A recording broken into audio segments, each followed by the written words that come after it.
Pokemon fans, I'm Tamashii, and today we're finally going to be doing another review.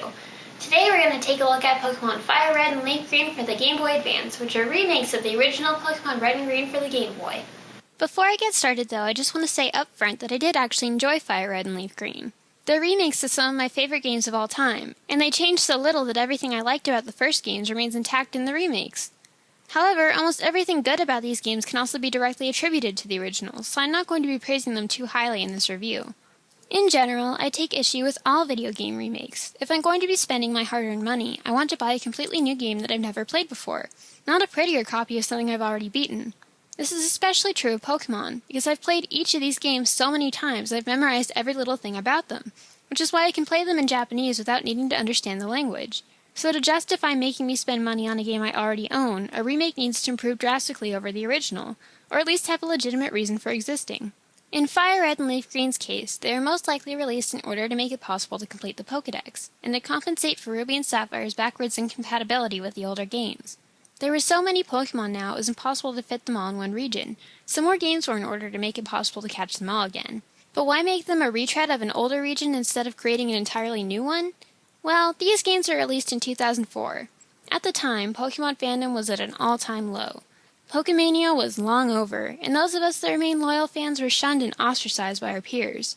When these games were announced, many Pokemon fans saw this as Game Freak's way of thanking those of us that stuck with Pokemon through all the teasing and torment. In reality, though, these games are more likely designed to replace Pokemon's audience than reward its existing one. After all, the Indigo League was such a huge success the first time around, it seemed like the perfect thing to usher in a new generation of Pokemon fans. Why else would they have added so many help options? When you start a new game, there's this pretext to explaining the world of Pokemon, even before Professor Oak's little intro speech. Once you finally get playing, he takes extra time to explain your first battle to you, and after delivering Oak's parcel back and passing the coffee guy, you're rewarded with the Teachy TV, which shows you how-to videos for every feature of the game. Anytime you open the Start menu, there's a blue text explaining every menu option to you, and if you still don't understand something, even with all this explanation thrown at you, you can press the L or R buttons at any time to pull up a help menu, which explains any little thing you may need to know about. This all seems a bit excessive, wouldn't you say? As RPGs go, Pokemon's pretty simplistic. I mean, sure, there's some more complex elements if you get into the competitive battling scene, but for the main game you can just overlevel your starter and easily plow through everything in your path. In fact, FireRed and LeafGreen make this even easier, because Charmander learns Metal Claw at level 13, which it didn't in any previous game, so new trainers have an even easier time against Brock no matter who they choose. They throw so much help at you, it's pretty obvious this game was designed for newcomers. Almost all of this stuff you can figure out on your own just by playing the game for 5 minutes, without all of these guides to hold your hand through every little button press. Game Freak definitely wanted to make this baby's first Pokemon game, and didn't want to run the risk of these games not being accessible to newer, younger players. Unfortunately, making it easier is just about the only thing they changed. Aside from the updated graphics and gameplay, and a little more to do post-game, these games really don't improve much upon the originals. I'll give a more in-depth review of these games later, but take for example Heart Gold and Soul Silver. They're remakes of the Gold, Silver, and Crystal games, and they not only improve upon the originals, but they improve upon the series as a whole when compared to the other games released in their generation. They streamlined the menu system from Diamond and Pearl, added tons of new features, and managed to add elements from Crystal and 2 to give a more complete Johto experience. FireRed and LeafGreen, on the other hand, don't improve at all over Ruby and Sapphire, and they also don't include any of the story elements from Yellow. Many people praised Heart Gold and Soul Silver for the interactive Pokemon partner system, with a Pokemon that follows you around and can pick up items. Why didn't they do this with FireRed and LeafGreen instead, as a throwback to Yellow? No Jessie and James, no companions, none of that stuff was present. A lot of fans were disappointed that there wasn't a Yellow remake too, but the Red and Green remakes could have at least had more Yellow elements. I get that there is probably not enough room to program an overworld sprite for every Pokemon at that point, but at the very least they could have made it possible for whatever starter you picked to follow you. And even if FireRed and LeafGreen were original games and not remakes, they would still probably be some of the weaker games in the series. You only get the running shoes after beating the first gym, and you have to walk at a snail's pace through Viridian Forest.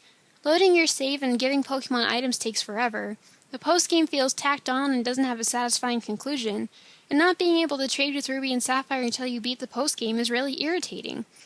They don't innovate or contribute anything to the series as a whole.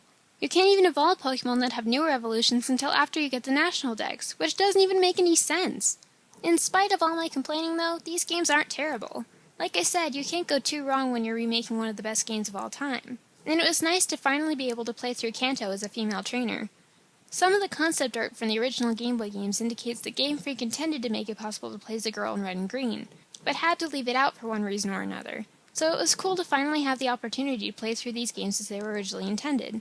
There were a few other little things I liked too here and there. I'm glad they moved Moltres out of Victory Road and gave it a more appropriate location. And the games had wireless connectivity, which was a first for any Pokemon game, even though it was a little bit useless at the time. Everything considered, I can't really recommend this to everybody. I'd say if you already own or have played the originals, and you don't care about completing Ruby, Sapphire, and Emerald's Pokedex, then you don't need to waste your money. Unfortunately, the Pokemon counterfeit market is huge, and it's hard to even track down a legitimate copy of either game. I only know mine are real because I got them at Target when they first came out. Also, all the fun glitches from the originals were of course not brought back this time around, so there's less fun to have breaking the rules. On the other hand, if you haven't played the originals and you want to know what the first games were like, FireRed and LeafGreen really don't change much at all, so they might be better for newer fans who want to see where the franchise started. They do have better pacing, graphics, and gameplay, so they would be easier for a newer fan to get into than the originals.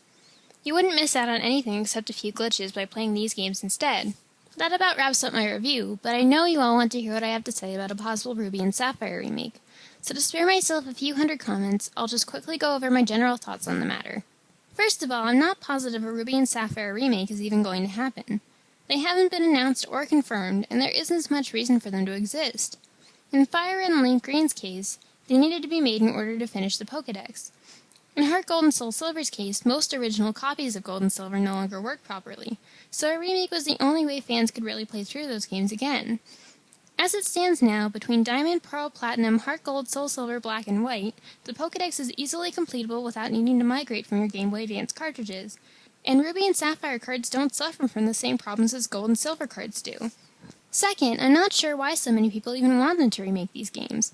Pokemon's gameplay and graphics haven't improved that drastically since Emerald, and the RSC games themselves are still around for people to replay who miss Hoenn. As restated before, I personally dislike remakes by principle, so I'm more than happy to not have to spend my money on another Pokemon game I've already played to death. Third, Game Freak seems to be doing different things than they have in the past.